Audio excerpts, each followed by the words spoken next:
नमस्कार, आप देख रहे हैं सफ़रनामा और मैं हूं अतुल चौबे आपके साथ।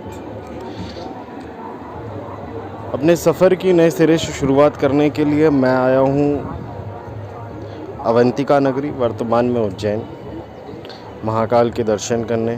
कालों के काल महाकाल, देवों के देव महादेव, शिप्रा के तट पर बसी उज्जैन नगरी।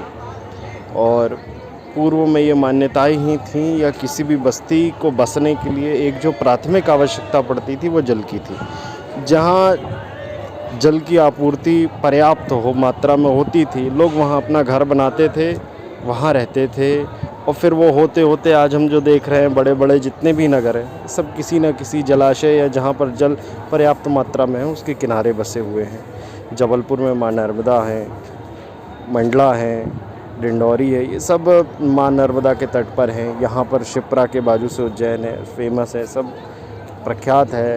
और बाबा महाकाल की तो महिमा खैर अपरंपार है। परंतु मैं यहाँ 2 दिन से हूँ। आज मुझे घूमने का अवसर मिला, दर्शन करने का। एक जो विकट समस्या है कि ये नगरी जब उस समय कभी बसी होगी माता शिप्रा के तट पर, तो इसका स्वरूप क्या रहा होगा। लोगों की आवश्यकता इस जल से थी, लोग उस समय पी पा रहे होंगे, इससे उनका घर चल रहा होगा, इसी जल से वो भोजन बनाते रहे होंगे। मतलब सबका जो जीवन है, मतलब जो कहा जाता है कि जल ही जीवन है, वो चलता रहा होगा सिर्फ माँ शिप्रा की कृपा से, उनके ही जल से। और फिर इस नगर ने विस्तार लिया, टेक्नोलॉजी बढ़ी, आधुनिकता बढ़ी, अब बोरवेल होने लगे, ट्यूबवेल होने लगे। तो आज क्या है, वर्तमान की स्थिति में आपको दिखाता हूँ कि माता शिप्रा की क्या है। मैं अभी माता शिप्रा रामघाट में ही हूँ। रामघाट थोड़ा आगे है, मतलब जो आप आएंगे जब देखेंगे तो रामघाट बहुत लंबा है, लगभग 1.5 किलोमीटर माता शिप्रा के दोनों तरफ देखेंगे आप तो घाट बना हुआ है। ये इसी को रामघाट कहा जाता है। बहुत सारे मंदिर हैं। जो केंद्र है यहाँ, सबकी जैसी जो रोजी रोटी प्रभु ने तय कर रखी है, बाबा महाकाल की कृपा से जो सबका लालन पालन यहाँ पर चल रहा है, जितने लोग आश्रित हैं, जिनका भी व्यवसाय चल रहा है, धर्म चल रहा है, कर्म चल रहा है, सब जो अर्थ की दृष्टि से जितना है सब प्रभु की कृपा से है, माता शिप्रा की कृपा से है। इतनी दुर्दशा है माता शिप्रा की यहाँ पर, इतनी दुर्दशा है कि मैं आपको क्या बताऊँ। आप देख पाएंगे, मैं भी कैमरा घुमा रहा हूँ, ये यहाँ से आप देखेंगे यहाँ पर गंदगी जमा हुई है, पूरे में पॉलीथीन है, काई लगी हुई है, फूल मालाएं हैं, कागज़ सड़ रहा है उस पर। ये देखिए ओरा जोर जो आपको किनारे दोनों तरफ भीड़ दिख रही है। अगर आप इस जल को पास से देखेंगे, मैं अभी तक ये सीढ़ियाँ उतर के माता के पास नहीं गया हूँ वहाँ तक। मैं यहाँ ऊपर हूँ, लगभग मेरी माता से दूरी अभी 30 फीट है। 30 फीट माता मुझसे दूर है, 10 मीटर के आसपास डिस्टेंस है मेरा। यहाँ से ही गंध आ रही है जल से,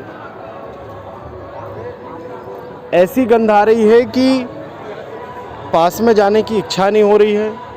आप अगर चाहें कि माता का जल थोड़ा सा ले लें तो वो आप पा नहीं पाएंगे। वो आपको बहुत ही मन हृदय को कठोर करके, अपनी नाक बंद करके और फिर पीना पड़ेगा, पान करना पड़ेगा उस जल का। काला है जल, पूर्ण रूप से काला है। मैं यहाँ 5 से 10 चक्कर रामघाट के लगा चुका हूँ, ओरा छोर, यहाँ से वहाँ, यहाँ से वहाँ, यहाँ से वहाँ, जितने भी मठ इसके किनारे बसे हुए हैं।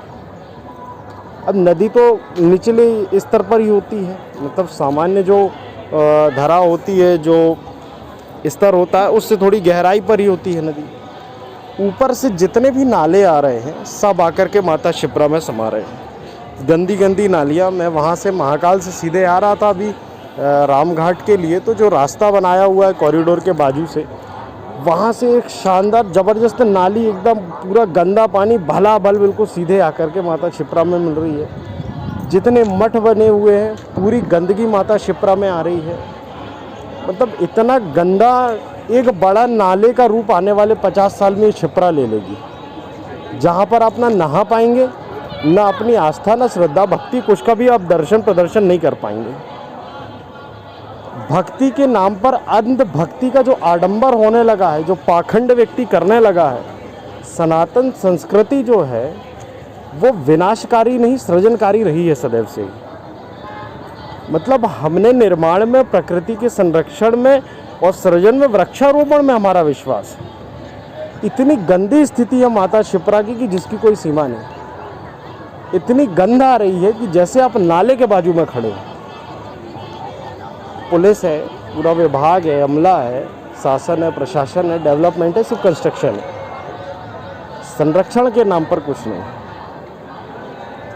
मैं 2016 में अध्ययन करने के लिए जबलपुर पहुंचा। 2016 से आज तक भी मैं यही सुन रहा हूं कि जो भी नेता आता है, जो भी वहां पर जनप्रतिनिधि आता है, वो हमेशा यही बातें करता है कि माता नर्मदा में ही मिलने वाले गंदे नाले उसको बंद करने हैं या वाटर ट्रीटमेंट प्लांट लगाना है। मैं यही सुन रहा हूं 2016 से, आज 24 चल रहा है, 8 साल हो गया, परंतु अब काम नहीं हुआ होगा तभी तो हर व्यक्ति आके यही कहता है। काम अगर हो गया होता तो वो कहता है कि नहीं, अब नाले का काम तो हमने कर दिया, कुछ अच्छा करते हैं। यही स्थिति है। मेरा आप सभी से आग्रह है, जब भी आप लोग बाबा महाकाल आए, माता शिप्रा में आए, तो गंदगी ना फैलाएं, विनाश ना कर दें। ऐसा ना हो कि आने वाले समय में जब बड़े नाले का रूप ले ले तो आप हाथ जोड़ के प्रणाम भी ना कर पाएँ, माँ शिप्रा की इतनी गंदी स्थिति हो जाए।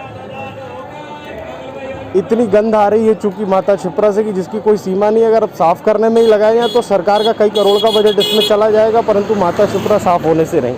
इतना हमने उनको मल से पूर के रखा हुआ है।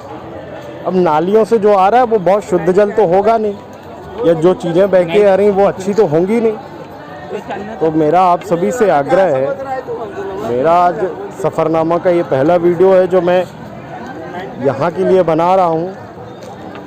मुझे बहुत दुख है इस बात का कि जितना मैंने सुना था, आज मैं पहली बार उज्जैन आया हूँ और उसके हिसाब से जब मैंने देखी स्थिति तो मन बहुत व्यथित है।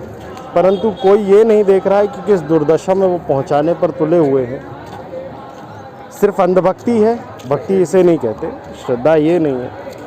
ऐसी अंधभक्ति का कोई अर्थ नहीं है जो प्रभु का ही विनाश कर दे, और यही हो रहा है। आप सभी लोग अपनी भक्ति का प्रदर्शन सार्थक करिए। जो आप आजीवन कर सकें, आपकी आने वाली पीढ़ियाँ उसका दर्शन कर सके। आप उसे बचा कर रखिए, इस प्रकार से नष्ट मत करिए। काला पानी माँ शिप्रा का मन बहुत व्यथित है। आप सभी से मेरा यही आग्रह है कि जब भी उज्जैन आए, जब भी महाकाल आए, कुछ भी हो आपका, और यहाँ के भी अगर कोई लोग उससे देख पा रहे हैं तो इसके लिए थोड़ा आवाज़ उठाइए, लोगों से बात करिए और अपने अंदर एक स्वभाव लाइए कि आप कहीं भी जाते हैं तो उसे स्वच्छ बनाए रखने की कोशिश करें। जगह जगह आप देखेंगे काई हैं। आप उन चीज़ों के लिए जिनके लिए आपकी आस्था है, आपकी दृष्टि ऐसी होनी चाहिए कि वो आजीवन आपके लिए बनी रहें, जीवित रहें, इसके लिए प्रयास कीजिए। जय श्री महाकाल, जय माँ शिप्रा। नमस्कार, धन्यवाद।